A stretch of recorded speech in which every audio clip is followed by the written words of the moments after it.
I just wanted to give a quick update today because I've put out, a lot of my videos are piecemeal, and I haven't really tried to cover everything because there's a lot of information, a lot of videos out there, and they're all great.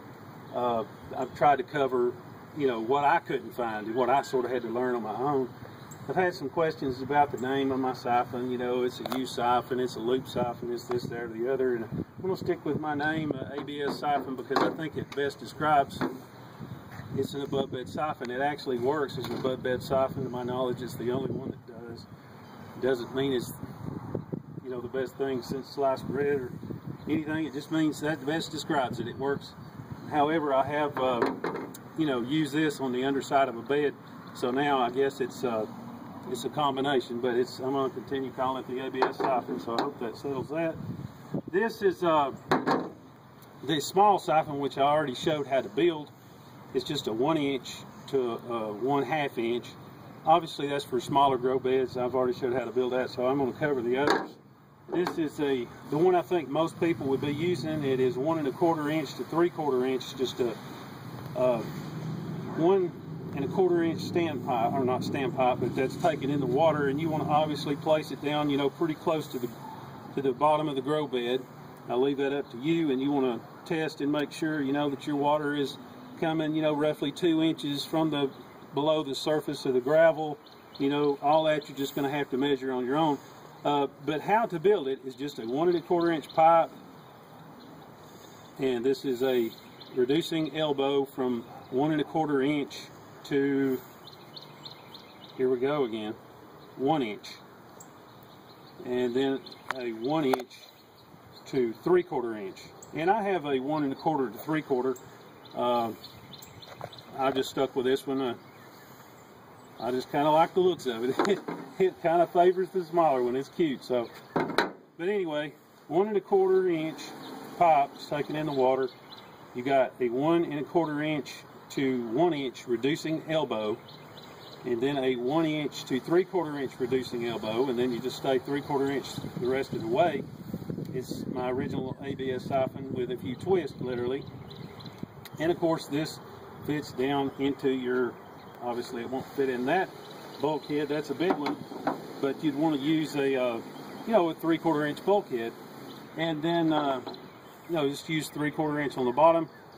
If you have enough water to come in to fill the grow bed and flood and drain it, 4 times in an hour, what you would want, the amount of water you'd want coming into the grow bed, you shouldn't have to worry about fine-tuning it on the underside. But if you do have any problems, you're not having enough flow into your grow bed and you need to fine-tune it on the underside, this is just 2 pins in the pipe, 2 elbows. You can cut them off a little bit if you want to, but it's just roughly 2 inches of drop, 2 inches of runoff. It's all you need, and that's really all you want. You want to make sure you drop into a larger drain pipe, so that you are separating your siphon pipe from your drain pipe, and you have airflow coming into your drain pipe, so that you have great airflow through your drain pipe, so you get proper drainage and you get a good break, so you can get air to break on both ends. That covers the 1 1/4. I think this is what most people would use. Said that's for just small, like 3-foot grow bed. This is for a 4-foot grow bed. This is the one that's a little bit more trouble to build because you can't get a 2 1/2 inch to 2 inch reducing elbow. So what I've done, and I actually have a 2 inch street elbow. I like this. I was using some street elbows. Here, this was a 1 inch street elbow, but you can't. This is a 2 1/2 inch to 2 inch. It says what it is best I can figure out is a 2 1/2 inch pipe will fit over the end here, but a 2 inch will fit on the inside. So this is the closest I could come, to make it easy, something that anybody can get. If you don't have it at the store, you can, order them online. It's just a 2 1/2 inch to 2 inch. It's basically a street elbow. I think they call it a reducing elbow or a street elbow, but it's really a street elbow, I guess. Closest I could find. And then a 2 inch, just use a small piece of 2 inch pipe, and then I've got a 2 inch to 1 1/4. And then I just stay 1 1/4 the rest of the way. Like I said, this is what I've called the middle position. You know, I showed a video where I had it, you know, canted up at a 45. You can watch the video. ABS siphon drains in 10 seconds, roughly about 10 seconds, or siphons in about, fires in about 10 seconds. And I demonstrate, you know, canting it up or down at a 45-degree angle. I think up probably works a little bit better. It can give you a little bit more room if you need to fit it into, and you're going to have a time fitting this into a 6-inch drain pipe. I haven't done that yet. I can. I've got enough. I know I've got enough room to do that. It's just that I haven't had time to fool with it. But I don't have to. But I'm going to start on my other system, and so I'm going to have to do that in the next few weeks. And I'll give an update on my new system later. But it's just a 2.5-inch to 2-inch straight elbow, reducing elbow.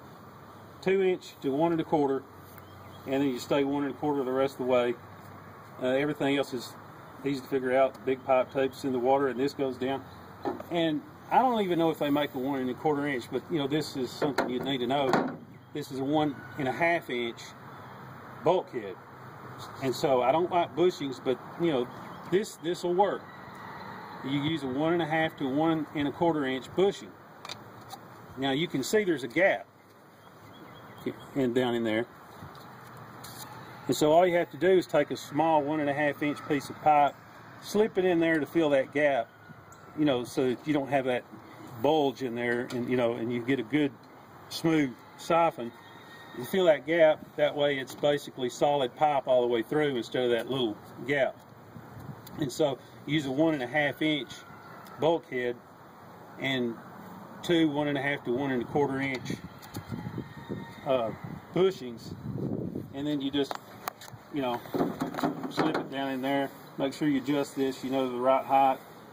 You could just put a end cap on this. One of the listeners commented about, you know, different ways you could, you know, possibly rig it up and, you know, just cover it with, you know, your clay pebbles, your hydroton.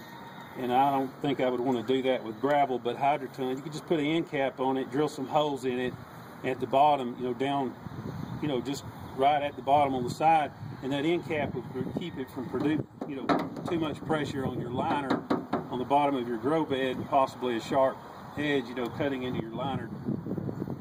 And you can just pop the end cap on there, drill your holes, make sure they're not too big, make sure there are plenty of them, because it's going to be sucking a lot of water. And this is I love this siphon. And then of course, just to top it off, of course, you'd have 1 1/4 inch popped in there on the underside to fine tune it. And it also works great if you want to go 2 1/2 to 1 inch. That's, you know, that's just fine.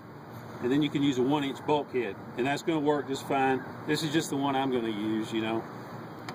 It's a little bit bigger, you know. And I guess I probably should mention, you know, of course, you're going to have to cut these off if you want to fit it in a smaller drain pipe, or you can just use the hydroton, like I said, and just cover the thing up. I wouldn't cover it with gravel. Just be careful cutting them off. You know, it's just basically what you want to do is get a couple of elbows so that you can have your hands far away from the saw blade, you know. And then that's what I always do. I have like a couple of elbows, and then I'll have the piece I'm going to cut, you know, stuck on the end. That way, you know, I can hold it without having my hand right on the elbow. You know, I obviously don't have the right pieces in my hand at this time, but you know what I'm talking about. You've got a 2 1/2 inch elbow, a 2 inch pipe, another 2 1/2 inch elbow, and another 2 1/2 inch pipe. That way it's good and sturdy. It's not going to come flying out and hit somebody in the face, because if you're, you know, you can do it the same way on a, you know, radial saw, but just, I have had them come loose and go flopping around because I didn't have them secured properly. And so please don't hurt yourself. It is kind of tricky cutting these. Use a few elbows, you know, so you can keep your hands out of the way while you're sawing it, and you shouldn't have any problem with the smaller pieces. But just cut it down, look at it, and just see, you know, how much you can shave off. You can be surprised how much you can shave off, and you do it a few times and you learn about where to cut them. and the pieces are pretty tight getting them together after you shave some off, but it works fine. You're not dealing with a whole lot of water pressure here. I wanted to cover this just a little bit. I talked about it in one of my other videos, but I didn't go into any great detail. That's kind of basically what I was talking about, you know, using on the bottom, you know, so that it doesn't put any pressure on the bottom of your liner. But I had talked about this in one of my other videos about how to overflow. I couldn't find any information whatsoever, and so I had to figure this out on my own, how to make the fish tank overflow from the bottom without siphoning. And so I finally figured out how to do it, and I made a little video, but I just glossed over it. And so I wanted to go in a little bit more detail because I couldn't find anything on it, and I had to figure it out by myself. And this is a 1-inch pipe that is going into the side of the fish tank, out the fish tank, into the bulkhead. So what I did is I just used an oversized pipe as a bushing here. It's a 1-inch bulkhead. I think this looks like a 2-inch pipe, I believe, that I went with here. And yeah, it's 2-inch. And so I just went some bulkheads, you know, or bushings into a 2-inch pipe, and I cut some holes in the top of it. That way I've got this air pocket so that it didn't, because it was siphoning. It was siphoning my tank now.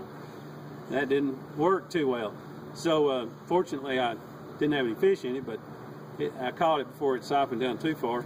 But just having a few holes in the top acts as a little bit of a safety. I don't know if it actually does anything or not, to be honest with you, but if it got stopped up down here for some reason, it would overflow right here instead of overflowing your fish tank.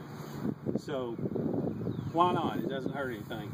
But giving the air pocket up here with the 2-inch pipe just gives a little air pocket so that it doesn't siphon. It just overflows.